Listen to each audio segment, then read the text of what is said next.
ادامه بخش چهره‌های ماندگار صدرالدین عینی، زندگانی و قهرمانی. پس از تشکیل جمهوری مختاری شوروی سوسیالیستی تاجیکستان، فعالیت دشمنان خلق تاجیک باز از نو اوج گرفت. آنها با مقابل تشکیل جمهوری تاجیکستان صدا بلند کرده موجودیت خلق تاجیک و زبان و ادبیات آن را بی‌شرمانه انکار می‌کردند. در همین شرایط دشوار اثبات موجودیت خلق تاجیک اهمیت بسا مهم تاریخی، سیاسی، اجتماعی و فرهنگی پیدا نمود.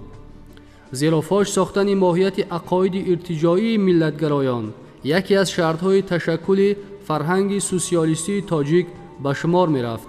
محض به این نیت سالهای 1924-1926 در صحیفه مطبوعات دایر به تاریخ و تمدن و زبان و ادبیات تاجیک مقاله‌های زیاد نشر گردیدند که جنبه‌های گوناگون حیات تاریخی خلق تاجیک و جانیساری‌های روشنفکران آن را بهر حفظ منافع ملی انعکاس می‌کردند. در این وضعیت تاریخی به میدان مبارزه استاد عینی به حیث یک قهرمان ملی وارد گردید. او توسط تألیف نمونه ادبیات تاجیک، مقاله‌های علمی و اثرهای برجسته مستند علیه ایدئولوژی بدخواهان در راه بیداری و خودشناسی ملت تاجیک خدمت‌های برجسته کرد. استاد در آفریده‌های خویش بسیار مسائل حیات تاریخی، اجتماعی، سیاسی، فرهنگی و ادبی خلق تاجیک را به میان می‌گذارد و با موشکافی‌های خردمندانه تاریخ و تمدن قدیمه داشتن تاجیکان را اثبات می‌سازد.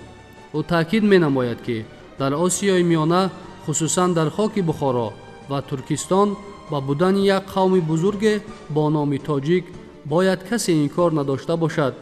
صاحب مدنیت کهن و ادبیات کهنسال بودن این قوم نیز جای انکار نیست. ادبیات، کلام بدیعی، احساس وطن دوستی، ننگ و ناموس وطنداری مردم را به جوش می آورد. آنها را به مبارزه ضد فاشیسم هیتلری، مهنت فداکارانه بهر غلبه روح بلند و سفربر می نمود. استاد عینی با مقاله‌های تیز و تند پوبلیسیستی خود ماهیت فاشیسم را آشکار ساخته در مثال گذشته قهرمانانه خلق تاجیک احساس وطن دوستی و آزادی خواهی مردم را بیدار می‌کرد.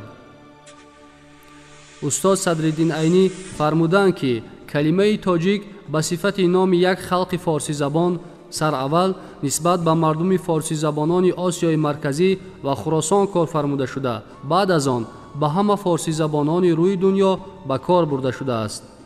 معمولاً کلمه تاجیک هم ردیف و هم معنای آریایی یعنی نجیب زادگان بوده است. به زبان امروزه تاجیکی معنای کلمه تاجیک مردم تاجدار، عالی مرتبه، آزادمنش است و نام امروزه تاجیک به جای نام اتنیکی ایرانیان کنونی به عوض آریایی آمده است. تلاش و مبارزه های گذشتگانمان که در تاریخ به نام پیشوایان و سرکردگانشان سپیتمن، مقنع، شیرک، اسماعیل سامانی، تیمورملک، واسع و غیره یاد می شوند، همه مبارزه بهر خودشناسی، دفاع از ناموس و قدر و اعتبار انسانی و ملی بوده است. حتی در عصر بیستم در طول 70 سال موجودیت دولت شوروی نیز این جهد و کوشش ها قطع نگردیدند. مگر تلاش و مبارزه های صدرالدین عینی، سیدرضا علیزاده، شیرینشاه شاه تیمور، چنار اماموف، عبدالقادر محی‌الدینوف، نصرت الله مقسوم، باباجان غفوروف و ده‌ها زیایان و سیاستمداران ما بهر دفاع از منفعت‌های خلق و ملت ماهیت استقلال جویی نداشتند. نام ملت را اصلاً فرزندان با ننگ و ناموسش زنده می‌دارند و هر باره که برای پیموده ملت خویش با چشم خرد نظر افکنیم می‌بینیم که بزرگان هر دور و زمان چون حلقه‌های یک زنجیر بار ملت را بر دوش خویش کشیدند. این زنجیر از آوان اوستا و زردشت سرچشمه گرفته با نغمه‌های باربد، با نقشه‌های مانی، با سرودهای آتشکده‌های بلخ و سغد، با شعر رودکی و تیغ جان‌آفرین سینا، با کلام موزون جامی و مصوره‌های ناتکرار بهزاد، با سعی و تلاش‌های تقدیرساز صدرالدین عینی، باباجان غفورو و میرزا ترسونزاده و ترسون اوجاباєв تا به امروز رسیده است. بخشی چهره‌های ماندگار در باب صدرالدین عینی زندگانی و قهرمانی ادامه دارد.